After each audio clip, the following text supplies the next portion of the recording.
For a shocking number of business podcasts, show notes are just an afterthought, and that can be leaving a lot of value on the table.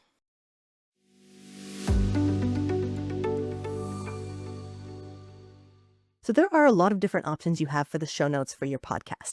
You can go really, really minimal, bare bones, just a sentence or two describing what the episode is about.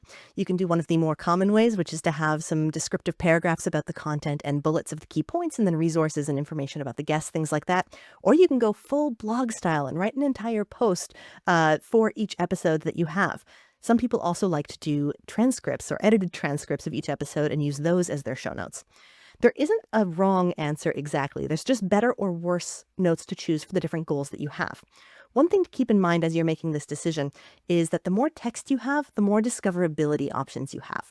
Audio itself is, at the time of this recording, still not great for discoverability. And when people are searching for new shows, especially using AI, using Google, using the different podcast players, the way those results are going to be turned up is going to be on the text associated with the podcast, the description, the tags, the categories, rather than the audio itself.